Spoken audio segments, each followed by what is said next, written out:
José Bezerra é aluno do Movimento de Alfabetização de Jovens e Adultos, o MOVA. Ele chega para mais uma aula na Igreja Nossa Senhora Quiropita, que fica no bairro da Bela Vista, região central de São Paulo. As histórias dele e de seus colegas de turma são bem parecidas. Nasci lá no Pernambuco e mais ou menos com idade de 19 anos eu vim para São Paulo, né? Nós era 13 irmãos, nós somos, né? Aí meu pai não tinha condições, aí não deixou nós estudar. A minha mãe me deixou quando eu era criança e meu pai estava trabalhando na roça e nos veio cuidar da gente.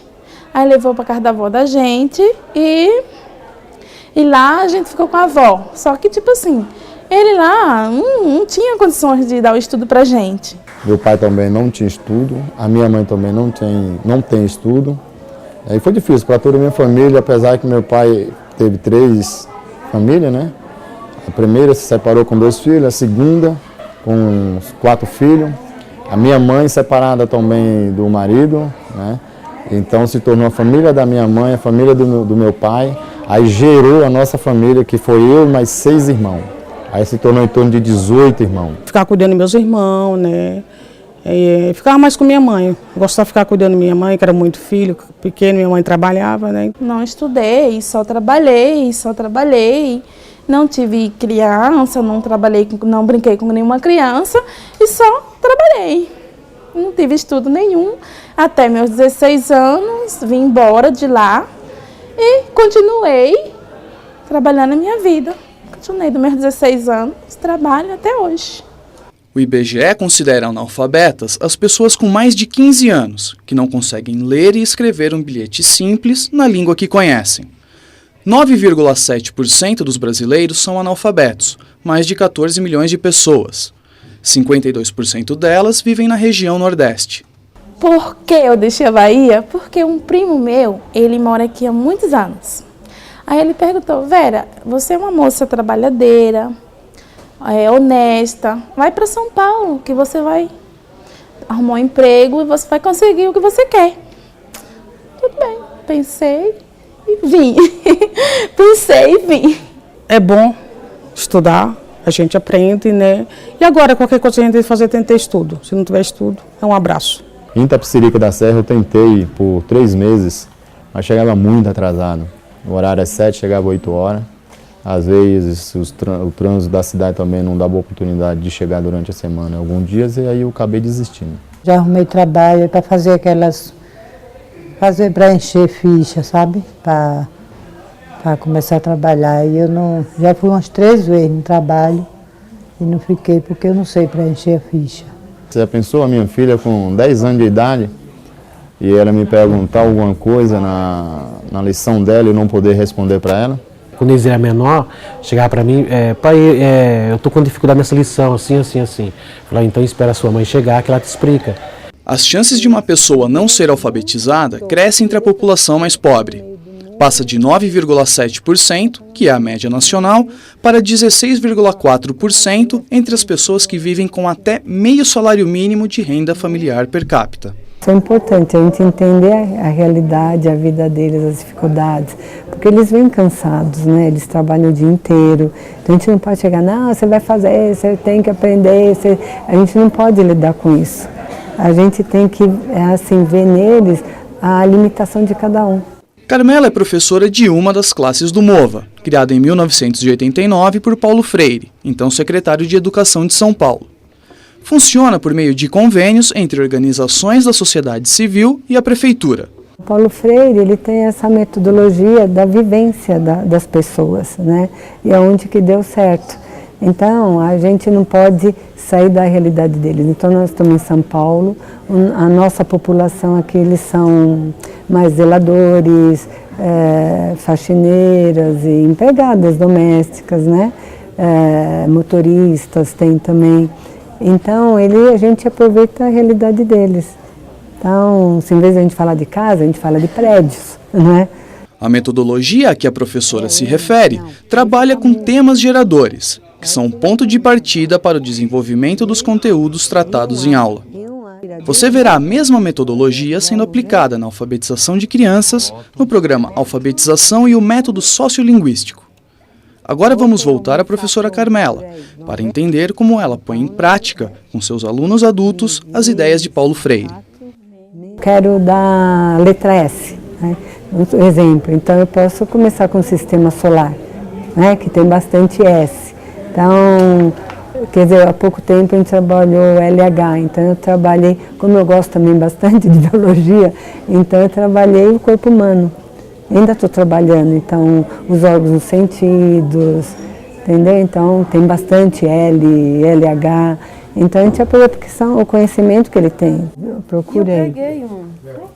Maria. Era O RI, você já usou? já. Não, Não, então. tá aqui. Então, às vezes eu dou histórias, né? Então, também para eles, eu conto uma história, eles vão reproduzir, a gente escreve, né? Também, umas histórias que, às vezes, eles mesmos acabam contando a história da vida deles. Então, a gente faz um resumo disso, né? Eu ponho na lousa, eles copiam. Então, eles ficam até felizes quando a gente escreve na lousa, né? Uma história que eles contaram. Outra coisa, às vezes, que a gente já fez aqui, deu certo, é montar um supermercado.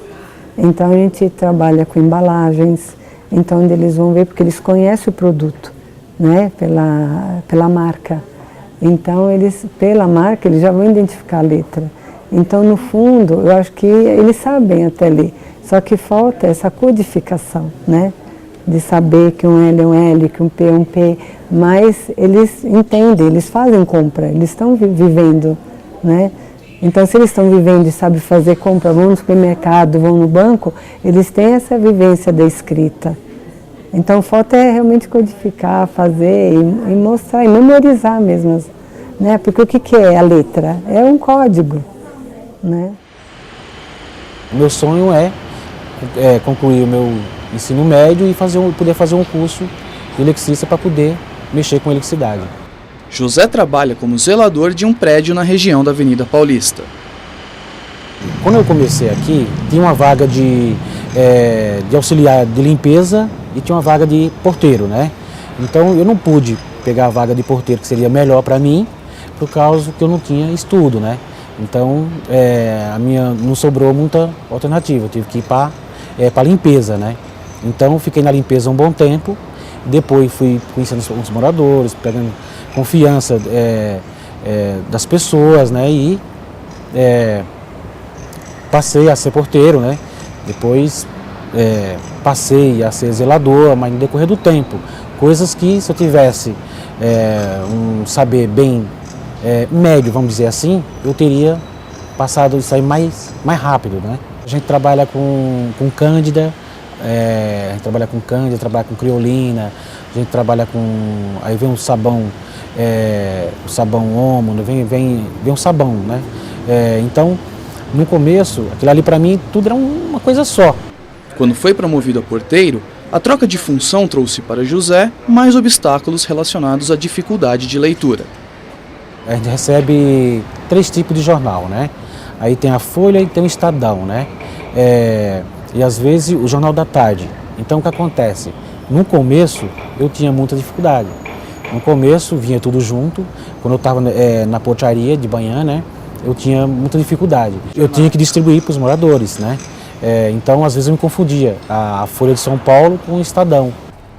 José está em São Paulo há 20 anos. A bordo do ônibus que pegava para ir trabalhar, ele nos contou como foi sua chegada a São Paulo e as dificuldades que enfrentou por ser analfabeto.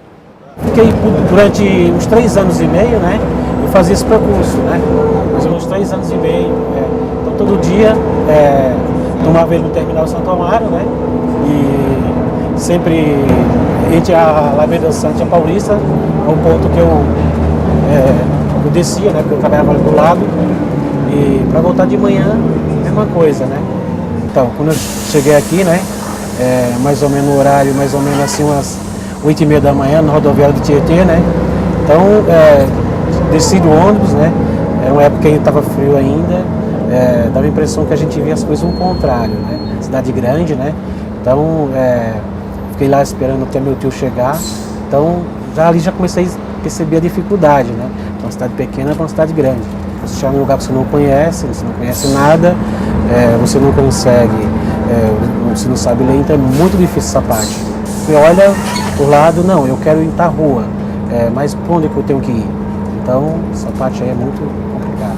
Fiz amizade com o cobrador, com o motorista, né? E nos finais de semana, sempre quando a gente estava de folga, a gente saía à noite para ir numa pizzaria, para ir numa churrascaria, né?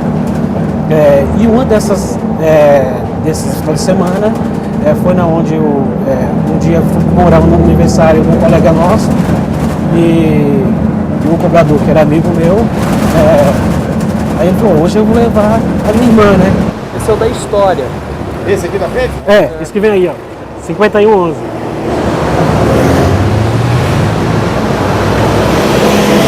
Depois que a gente já se conhecia já alguns meses, né? Aí numa dessas aí ela mandou um bilhete para mim.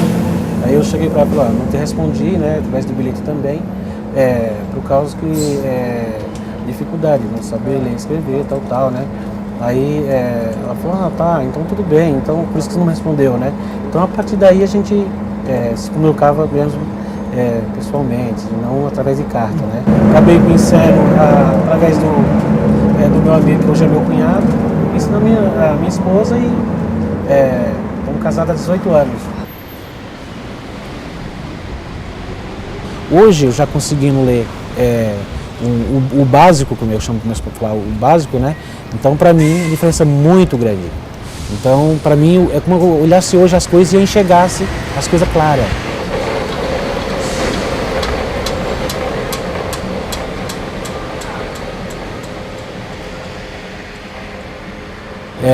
Uma diferença muito grande, é uma coisa até meio que difícil de você explicar. Parece que antes você andava de olho fechado, né?